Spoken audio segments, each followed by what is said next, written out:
أعوذ بالله من الشيطان الرجيم شهر رمضان الذي أنزل فيه القرآن هدى للناس وبينات من الهدى والفرقان رب اشرح لي صدري ويسر لي أمري واحلل عقدة من لساني يفقهوا قولي رب زدني علما رب زدني علما সম্মানিত সুপ্রিয় দিন প্রেমী ভাই সকল, আল্লাহ তাবারক ওয়া তাআলার জন্যই সর্বপ্রকারের হামদ প্রশংসা গুণগান, যিনি আমাদের সকলকে সুস্থ রেখেছেন, ভালো রেখেছেন।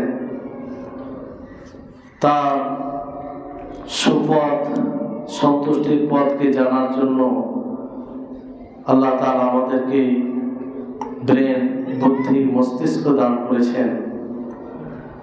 তারপরে আমাদের সকলের প্রাণ প্রিয় নবী করিম মুহাম্মদ মুস্তাফা সাল্লাল্লাহু আলাইহি ওয়াসাল্লাম ওনার উপর অসংখ্য শান্তি ধারা বর্ষিত হোক।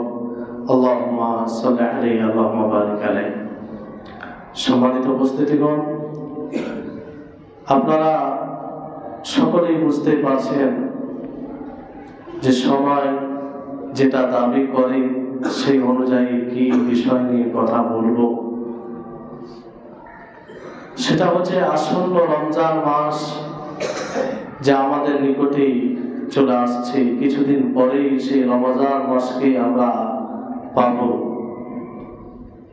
সেই রমজান মাসের পূর্ব প্রস্তুতি আমরা কিভাবে নিতে পারি, কারণ সেটা সাধারণ মাস নয়। সেই মাস একজন মুমিনের জন্য সেই সমুদ্রের আনন্দের ঢেউয়ের মতো, একজন মুমিনের জন্য তার তৃপ্তি এবং বিপুল আকারে সেটা আনন্দের একটা মাস, যে মাসে সে আল্লাহ তাবারক ওয়া তাআলা ইবাদত করে তাকে সহজেই সন্তুষ্টি করতে পারে। ফলে একজন মুমিন তার অনুভূতি, তার অনুভব এটাই থাকে যে এই মাসকে পাচ্ছি, তার মানে বিশাল বড় নেয়ামতকে আমি পাচ্ছি। যখন আমাদের জীবনে কোনো গুরুত্বপূর্ণ জিনিস হয়, কোনো মূল্যবান জিনিস হয়, তখন তার জন্য আমরা পূর্বে থেকে প্ল্যানিং করি, পরিকল্পনা করি। যারা ব্যবসায়ী আছেন তারা ভালো করে বিষয়টি বুঝেন যে তাদের যে কোনো ব্যবসার একটা সিজন থাকে, একটা সময় থাকে, যে সময়ে ব্যবসাটা ভালো চলে, যে সময়ে এই ব্যবসা সে সহজেই লাভবান হয়, একটু যদি পরিকল্পনা করে, ফলে সে ব্যবসায়ী কি করে, সে সময় আসার পূর্বে আগেই প্ল্যানিং করে, পরিকল্পনা করে যে আমি আমার ব্যবসায় যেন উত্তীর্ণ হতে পারি, লাভবান হতে পারি। তার জন্য সেই সিজনটাকে, সেই সময়টাকে খুব যত্ন, খুব প্রি প্ল্যানিং ভাবে সময়টা কাটায়। আর যারা এইভাবে করে তারা সেই কাজে সফল হয়। সম্মানিত উপস্থিতিগণ, সেই ব্যবসায়ীর থেকে আমাদের মুমিনদের এই রমজান মাস কম নয়, কারণ আমরা আল্লাহর সাথে ব্যবসা করি। আল্লাহকে আমরা নিজের প্রাণ, নিজের সব এর বিনিময়ে তার কাছে জান্নাত নিয়েছি কিংবা নিতে চাই। ফলে আল্লাহ তাবারক ওয়া তাআলা আমাদের সৌভাগ্যে, আমাদের জীবনে যেটুকু সময় দিয়েছেন, এই সময়ে কিছু অপরচুনিটি, কিছু সুবর্ণ সুযোগ আমাদেরকে দিয়ে দিয়েছেন। যদি সেই সময়টাকে 12 মাস আল্লাহর ইবাদত করে সেই সময়টাকে একটু যত্ন করে সেটা কাজে লাগাই, তাহলে আমরা সহজেই সেই জাহান্নাম থেকে মুক্তি লাভ করতে পারি। তো আসুন আমরা সেই রমজান মাসের প্রস্তুতি কিভাবে নিতে পারি। পূর্বে আমাদের মস্তিষ্ক মেজাজ কিরকম হতে পারে। সর্বপ্রথম যে বিষয়টি হচ্ছে যে আপনি সেই আসন্ন রমজান মাসকে কেন্দ্র করে আপনি খুশি হবেন, আনন্দিত হবেন। যে সেই রমজান মাস আপনার নিকটেই কয়েকটা দিনের পরেই সেই রমজান মাসকে পাবেন। সম্মানিত উপস্থিতিগণ, স্মরণ করুন, ঠিক এই সময় পূর্বের বছর, গত বছরে এইভাবে আমরা রমজান মাসকে স্মরণ করেছিলাম, এইভাবে আমরা রমজান মাসের আশায় ছিলাম। সেই রমজান মাস পেয়েছি, গত হয়েছে, এইভাবে আমাদের জীবন কেটে যাচ্ছে।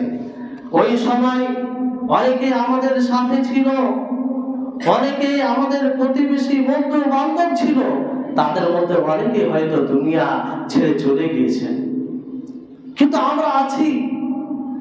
এই জন্য সেই আসন্ন রমজান মাসকে কেন্দ্র করে বড়ই আনন্দিত হব, বড়ই খুশি হব। আর খুশি হওয়ারই বিষয় যদি আমরা এই রমজান মাসকে বুঝতে পারি। বড় দুঃখ হয় যে এই মাস, যে মাসকে কেন্দ্র করে একজন মুমিন খুশিতে আনন্দে মেতে ওঠে, সেই জায়গায় কিছু মানুষ রয়েছে যে যখন এই রমজান মাস আসে, নিকটে হয়, তাদের চেহারায় বিষণ্ণতা ছেয়ে যায়, তাদের মন খারাপ হয়ে যায়। তারা ভাবে যে এই রমজান মাস আমরা অন্য মাসের মতো আনন্দে স্বাধীনভাবে, লাগামহীনভাবে রাস্তাঘাটে যেরকম ভাবে চলাফেরা করতে পারবো না, কারণ মানুষ আমাদেরকে লজ্জা দিবে। তাদের চেহারায় বিষণ্ণতা ভাব চলে আসে, তাদের মন খারাপ হয়ে যায়, তাদের ইমানে প্রশ্ন চিহ্ন চলে আসে যে তারা আসলে কি মুমিন হতে পেরেছে, তারা আসলে কি আল্লাহর নিয়ামতকে বুঝতে পেরেছে। সম্মানিত উপস্থিতিগণ, তা আমরা মুমিন হিসাবে সর্বপ্রথম যেটা উচিত হবে যে আমরা বড় আনন্দিত হব, উৎফুল্লিত হব যে সেই রমজান মাসকে আমরা পেতে চলেছি। তারপরে আমরা সেই রমজান মাসের জন্য দোয়া করব, যেটা পূর্বে বলা হয়েছে। যেমন আমাদের পূর্বের উত্তরসূরিগণ দোয়া করতেন, রমজান মাস আসার 6 মাস পূর্বে থেকে আল্লাহর নিকটে দোয়া করতেন, আল্লাহুম্মা বাল্লিগনা রমজান, আল্লাহুম্মা বাল্লিগনা রমজান, যে হে আল্লাহ তুমি আমাদের সকলকে সেই রমজান পর্যন্ত পৌঁছে দাও, যেন আমরা সহি সুস্থ ভাবে সেই রমজান মাসকে পাই, সেই রমজান মাসে রোজা রাখি, সেই রমজান মাসে কিয়াম করি, সেই রমজান মাসে বেশি বেশি করে তিলাওয়াত করি, সেই রমজান মাসের প্রতিটি দিন, প্রতিটি সময় যেন তোমার ইবাদতে কাটাতে পারি। কেন দোয়া করতেন? কেন দোয়া করতেন? কারণ তিনারা জানতেন যে রমজান মাস কি, তিনারা বুঝতেন যে রমজান মাস কি, তিনারা জানতেন যে মহা সফলতা জান্নাত অর্জন করা, মহা সফলতা আল্লাহ তাবারক ওয়া তাআলার সন্তুষ্টি লাভ করা, আর সেই সফলতা অর্জন করার একটি সুবর্ণ সুযোগ সেই রমজান মাস, সেই ইবাদতের মাস। এই জন্য সেই রমজান মাসের চাহিদায়, আকাঙ্ক্ষায় তারা থাকতেন, আল্লাহর কাছে দোয়া করতেন, কাকুতি মিনতি করে চাইতেন। কারণ মৃত্যুর কোনো গ্যারান্টি নেই। আজকে হয়, এখন হয় কথা বলছি, পরে 1 ঘন্টা পরে, 2 মিনিট পরে থাকবো কিনা তার গ্যারান্টি নেই। আল্লাহ তাবারক ওয়া তাআলা যদি আমাদের সৌভাগ্যে রাখেন তা আমরা পাবো, ফলে আল্লাহর কাছে চাইতে হবে, যেমন ভাবে আমাদের সালাফগণ চাইতেন। এই জন্য বলা হয়, সালাফগণ বলতেন, ওই সব লোকদের নিন্দা করতেন যারা শুধু রমজান মাসকে, শুধু রমজান মাসেই জানে যে হঠাৎ করে রমজান মাসের সূর্য ওঠে, রমজান মাসের চন্দ্র দেখা দেয়, আর হঠাৎ করে রোজা রাখতে আরম্ভ করে, সিয়াম সাধনা করে, ইবাদত করতে আরম্ভ করে।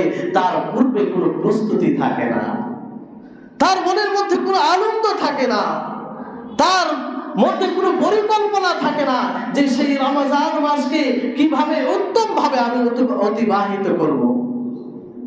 এই জন্য আপনি যে সত্যি আনন্দিত সেই রমজান মাসকে পেয়ে, তার জন্য পূর্ব প্রস্তুতি, পরিকল্পনা পূর্বে থেকে করতে হবে। সম্মানিত উপস্থিতিগণ, সংক্ষিপ্ত ভাবে আপনাদেরকে বলে যাই, রমজান মাসের প্রস্তুতির একটা অন্যতম দিক হচ্ছে যে আপনি দৃঢ় সংকল্প করবেন, মজবুত ভাবে নিয়ত করবেন যে ইনশাআল্লাহ আসন্ন রমজান মাসকে তার প্রতি ঘন্টা, তার প্রতি মিনিট, তার প্রতিদিন, প্রতি সপ্তাহ, পুরোটাই মাস আল্লাহ তাআলার ইবাদতে কাটাবো, তার অনুসরণে কাটাবো। দৃঢ় সংকল্প করবেন, মজবুত নিয়ত করবেন। আপনার নিয়তে সততা থাকতে হবে। আপনি নিজের নিয়তে সত্যবাদী হবেন, তাহলেই আল্লাহ তাআলা আপনার সহযোগিতা করবেন। এটা আল্লাহ তাআলার ওয়াদা, এটা আল্লাহ তাআলার ওয়াদা। আল্লাহ তাবারক ওয়া তাআলা বলেন, ওয়াল্লাযীনা জাহাদু ফীনা লানাহদিয়ান্নাহুম সুবুলানা, যে যারা আমার পথে চলার প্রচেষ্টা করে, যারা আমার পথে ধাবিত হয়, যারা আমার পথে চলার জন্য নিজেকে প্রস্তুত করে, আমি তাকে পরিচালিত করি। এটা কার কথা? এটা স্বয়ং আল্লাহ তাআলার কথা, আল্লাহ তাআলার ওয়াদা এটা। আমি আপনি যদি নিজের ওয়াদায়, নিজের ইচ্ছায় সত্যবাদী হই, তো অবশ্যই আল্লাহ তাবারক ওয়া তাআলার সহযোগিতা থাকবে। ফলে আজকে আমরা দৃঢ় সংকল্প করি, মজবুত ভাবে নিয়ত করি যে হে আল্লাহ, এই আসন্ন রমজান মাসকে যদি আমরা পাই, তাই পুরো রমজান মাস তোমার ইবাদতে কাটাবো। দৃঢ় সংকল্প করি। মজবুত নিয়ত করতে গেলে লাভ কি? এর উপকারিতা কি? এর উপকারিতা অনেক রয়েছে। সর্বপ্রথম কথা, যা আপনি আল্লাহর সহযোগিতা পাবেন। আল্লাহ তাআলা আপনার জন্য পথকে সহজ করে দিবেন। আল্লাহ তাআলা আপনাকে সুস্থ রাখবেন। সেই আপনি যে নিয়ত করেছেন সেটা বাস্তবায়ন করার জন্য যা কিছু দরকার সেটা আল্লাহ তাআলা সহজ করে দিবেন। সম্মানিত উপস্থিতিগণ, অনুরূপভাবে ধরুন যে আপনি সেই রমজান মাস আস্তে আস্তে দুনিয়া থেকে চলে গেলেন, আপনার মৃত্যু হয়ে গেল। আর কখন কার মৃত্যু হবে এটা তো আমরা জানি না। আপনি দৃঢ় সংকল্প করে থাকেন, যদি মজবুত নিয়ত করে থাকেন, তাহলে আপনি আপনার নিয়ত অনুযায়ী, আপনি আপনার সংকল্প অনুযায়ী ইনশাআল্লাহ আপনি নেকি পাবেন, আল্লাহ তাআলার কাছে পুরস্কার পাবেন। কারণ আপনি বেঁচে থাকলে সেই রমজান মাসের সিয়াম সাধনা করতেন, রোজা রাখতেন, তার কিয়াম করতেন, তাহাজ্জুদের নামাজ, কিয়ামুল লাইল, তারাবি আপনি পড়তেন, আরো বিভিন্ন প্রকারের ইবাদত করতেন। আপনি নিয়ত করেছিলেন, নিয়তে সব যদি থাকে, তার আগে আপনি মারা গেলেন, যেহেতু আল্লাহ তাআলা আপনার মুকদ্দারে রাখেনি, যেহেতু আপনি সুযোগ পাননি, এটা আপনার কোনো কৃতিত্ব নাই, ফলে আপনি নেকি পাবেন। তা আমরা দৃঢ় সংকল্প করি ইনশাআল্লাহ। আজকেই আপনারা সকলে নিয়ত করুন যে এই বছর রমজান মাসকে আমরা ইবাদতে কাটাবো। অনর্থক কাজে, অহেতুক কাজে, যে কাজ করতে গেলে আমাদের জীবনে কোনো উপকার আসে না, সেই কাজকে আমরা এড়িয়ে যাব। আব্দুল্লাহ ইবনে আব্বাস রাদিয়াল্লাহু তাআলা আনহু তিনি বলেন যে ইন্নাল্লাহা কাতাবাল হাসানাতি ওয়াস সাইয়্যাত, যে নিশ্চয় আল্লাহ তাবারক ওয়া তাআলা হাসানাত, নেকি, গুনাহ, পাপ, পুণ্য সবকিছু লিপিবদ্ধ করে রেখেছেন। সুম্মা বায়্যানা যালিক, তারপরে সেটাকে স্পষ্ট করেছেন। ফামান হাম্মা বিহাসানাতিন ফালাম ইয়ামালহা, যে ব্যক্তি সৎ কাজের, নেকি কাজের নিয়ত করে, ইচ্ছা করে, তারপরে আমল করতে পারে না কোন কারণে, কাতাবাহাল্লাহু লাহু হাসানাতান কামিলা, তো আল্লাহ তাআলা তার জন্য পূর্ণ নেকি লিখে দেয়। সুবহানাল্লাহ, কি আল্লাহ তাআলা দয়া, কি আল্লাহ তাআলা রহিম, তার দয়ার কোনো সীমা নেই। আপনি যদি নিয়ত করেন, সংকল্প করেন, তাতেই আপনি নেকি পাবেন, তাতেই আল্লাহ তাআলা আপনাকে পুরস্কার দিবেন। আপনি যে নেকি করেছেন সে নেকি, না যে নিয়ত করেছেন সেই নিয়তের নেকি পাবেন। অনুরূপভাবে এই সংকল্প করবেন যে আসন্ন রমজান মাসকে কেন্দ্র করে সমস্ত প্রকারের গুনাহ, সমস্ত প্রকারের অবাধ্যতা, সমস্ত কিছু থেকে আমরা বিরত থাকব। যা দ্বারা আল্লাহ তাআলা অসন্তুষ্ট হয়, যা দ্বারা আল্লাহ তাআলার অবাধ্যতা হয়, রাসূলের অবাধ্যতা হয়, তা থেকে আমরা বিরত থাকবো। এইভাবে আমরা দৃঢ় সংকল্প করব। ইন্নামাল আমালু বিন্নিয়াত, সমস্ত আমল নিয়তের উপরে নির্ভর করে। ফলে আমাদের সকলকে আমরা যেন সকলেই নিয়তে সচ্ছল হতে পারি, নিয়তে সৎ হতে পারি, এই বিষয়টির উপরে আমরা গুরুত্ব দেব। সম্মানিত উপস্থিতিগণ, তারপরে আরেকটি বিষয় হচ্ছে, সেই রমজান মাস আসার পূর্বেই আমরা সকলেই তওবা করব। আমরা গুনাহগার, পাপী, গুনাহ, পাপ, আল্লাহ তাআলার অবাধ্যতা, শরীয়তের বিরোধিতা, এটা হয়ে যাওয়া এটাই স্বাভাবিক। এই জন্য আল্লাহ তাআলা রাস্তা রেখেছে, তওবার রাস্তা, অনুতপ্ত হওয়ার রাস্তা, আল্লাহর কাছে বিনয় হয়ে ক্ষমা চাওয়ার রাস্তা, আল্লাহ তাআলা এই রাস্তাও রেখেছেন। তা আমরা সকলেই তওবা করি, তওবা করে নিজেকে পরিষ্কার পরিচ্ছন্ন করে নিই। আমরা গুনাহে ডুবে রয়েছি, পাপের সাগরে রয়েছি, ইচ্ছায় অনিচ্ছায়, গোপনে প্রকাশ্যে, সর্বক্ষেত্রে আমরা গুনাহ করে থাকি। এই জন্য সেই পবিত্র রমজান মাস, সেই মাসের আগমনের পূর্বেই, সেই মেহমান, সেই অতিথির আগমনের পূর্বেই আমরা নিজেকে পরিষ্কার করে নিই, তওবা করে নিই, আল্লাহর কাছে অনুতপ্ত হয়, আল্লাহকে বলি, হে আল্লাহ, তোমার অনেক অবাধ্যতা করেছি, গুনাহ করেছি, পাপ করেছি, তুমি আমাদেরকে ক্ষমা করে দাও, তুমি আমাদের গুনাহকে নিশ্চিহ্ন করে দাও। অনুতপ্ত হতে হবে, কারণ যখন আমরা গুনাহমুক্ত হব, যখন আমরা গুনাহের উপর অনুতপ্ত হব, আল্লাহ তাআলা আমাদেরকে ভালো কাজের তৌফিক দিবেন। আল্লাহ তাআলা আমাদেরকে ভালো কাজের তৌফিক দিবেন। আজকে আমরা গুনাহে ডুবে রয়েছি, ফলে ভালো কাজের তৌফিক পাই না, সৎ কাজের তৌফিক পাই না, বরং সৎ কাজে আমরা বাধা হয়ে দাঁড়াই। তার একটাই কারণ যে আমরা গুনাহগার, বিভিন্ন পাপে জড়িয়ে রয়েছি।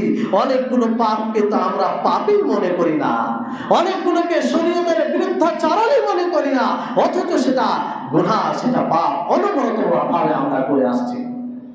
এই রমজান মাস আসছে, সেই দিন দেখবেন, আপনি যদি মুমিন হন, আপনি যদি ইসলাম দরদি হন, আপনি যদি মানুষকে নিয়ে চিন্তিত হন, আপনি ব্যথায় ব্যথিত হবেন যে রমজান মাসে মানুষ সেই ভোরে উঠে সাহরি করে, সেই সূর্য ওঠা থেকে নিয়ে সূর্য অস্তমিত হওয়া পর্যন্ত খাবার ও পানাহার থেকে বিরত থাকে। ঠিক ওই জায়গায় আপনার প্রতিবেশী, আপনার আত্মীয় স্বজনদের মধ্যে, আপনার গ্রামে অনেক দেখতে পাবেন যে সে প্রকাশ্য দিবালোকে চায়ের দোকানে চা খাবে, প্রকাশ্য দিবালোকে সে রাস্তাঘাটে বেরি খাবে, কিংবা আরো অনেক কিছু গুনাহের কাজ করবে, রোজা রাখবে না। সেটা মানুষও জানতে পারবে। কেন বলুন তো? যে মাসকে পাওয়ার জন্য পূর্বের উত্তরসূরিগণ 6 মাস আগে থেকে দোয়া করতেন, সেই মাসে রোজা রাখে না, প্রকাশ্য ভাবে বাচ্চাদের সামনে খায়, আর সেই বাচ্চাদেরকে শিক্ষা দেয় যে এই রমজান মাসে রোজা রাখা জরুরি নয়। এটা কি করে সম্ভব? কি করে একজন মুসলিম করতে পারে? তার একটাই কারণ যে সে গুনাহে ডুবে রয়েছে, পাপে ডুবে রয়েছে, তার মধ্যে অনুভূতি নেই, তার মধ্যে অনুতপ্ত যে গুনাহ থেকে ফিরে আসা সেটা নেই। সম্মানিত উপস্থিতিগণ, সেই রমজান মাস আসার পূর্বেই খালিস তওবা করুন, সত্যভাবে তওবা করুন, তওবায়ে সাদিকা সেটা করুন, তো ইনশাআল্লাহ আল্লাহ তাআলা আপনাকে সেই রমজান মাসকে মূল্যায়ন করার তৌফিক দান করবেন। ইয়্যাকা না'বুদু ওয়া ইয়্যাকা নাস্তাঈন, হে আল্লাহ, আমরা তোমারই ইবাদত করি এবং তোমার কাছে সহযোগিতা চাই। আল্লাহর সহযোগিতা ছাড়া আমরা কিছু করতে পারি না। আপনি যদি আল্লাহ তাআলা তৌফিক চান, নিজেকে পরিষ্কার করুন, তওবা করুন। একটি উদাহরণ দিই আপনাদেরকে। এই জন্য দেখবেন শরীয়তের বিধানে আল্লাহ তাআলা আগে পরিষ্কার পরিচ্ছন্নতার দিকে ইঙ্গিত করেছেন। নামাজ পড়বে, নামাজের জন্য একটি শর্ত কি? পবিত্র থাকা। অপবিত্র অবস্থায় আপনার নামাজ হবে না। এমনকি ছোট পবিত্র অপবিত্র যদি হয়ে যায়, তারপর আপনাকে সেটা পবিত্রতা অর্জন করতে হবে। যে ওযু ভাঙার কোন কারণ যদি পাওয়া যায়, তা আপনাকে ওযু করতে হবে, তারপর আপনি নামাজ পড়বেন, আপনার নামাজ গ্রহণযোগ্য হবে। তার আগে পরিষ্কার হবে।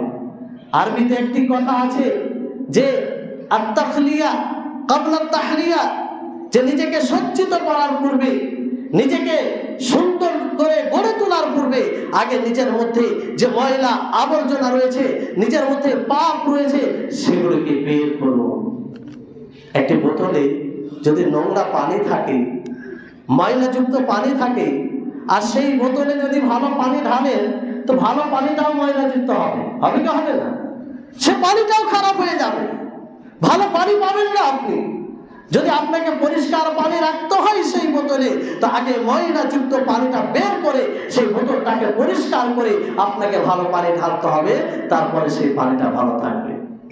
অনুরূপভাবে আপনি নিজে পরিষ্কার হন, তাহলে আল্লাহ তাআলা আপনাকে তৌফিক দিবেন ভালো কাজ করার।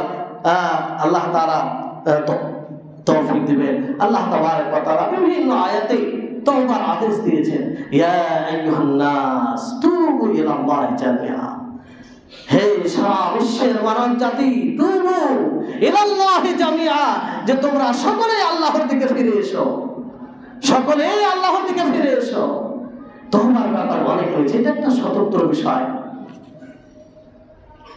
তারপরে আপনাদেরকে যেটা বলি যে সিয়ামের বিধিবিধান সম্পর্কে জানা। রমজান মাসের পূর্ব প্রস্তুতির মধ্যে একটি অন্যতম জিনিস হচ্ছে যে আপনি সিয়ামকে জানবেন, সিয়ামের আদব, সিয়ামের ফরজ রুকুন, সিয়াম কি করে আপনার, রোজা কি করে আপনার গ্রহণযোগ্য হবে, কি করতে গেলে আপনার রোজা ভঙ্গ হয়ে যাবে, অবশ্যই এই সম্পর্কে আপনাকে জ্ঞান অর্জন করতে হবে। অনেক ভাই আছে যে রোজা রাখে, প্রতি বছর রাখে, কিন্তু তার মধ্যে এমন জিনিস পাওয়া যায় যে তার রোজাই হয় না। সূক্ষ্ম কিছু বিষয় রয়েছে, কিছু একদম মোটা জিনিস রয়েছে, সেগুলো জানে না।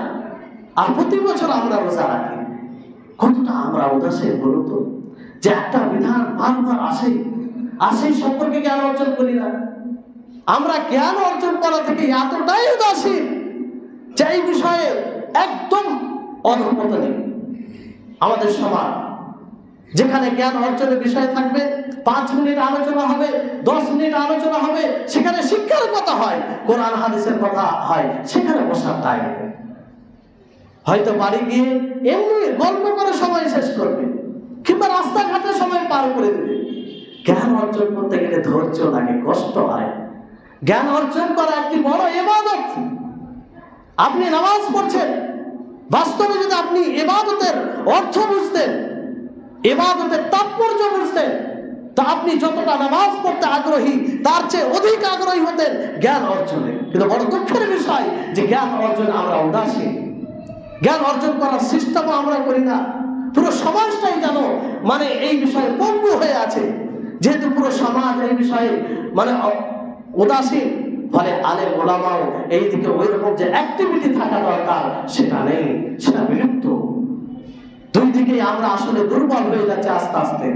মানুষকে কিভাবে জ্ঞান দিতে হবে, মানুষ কিভাবে জ্ঞান অর্জন করতে হবে, এটা আলেম আর ওলামাদের কর্তব্য, দায়িত্ব তাদেরকে দেওয়া, এবং সমাজে যারা নেতৃত্ব দিচ্ছেন তাদের দায়িত্ব কর্তব্য হবে যে তাদের ব্যবস্থা করা, সেটার ব্যবস্থা করা যাতে মানুষ জ্ঞান পায়, মানুষ বুঝে শরীয়তকে।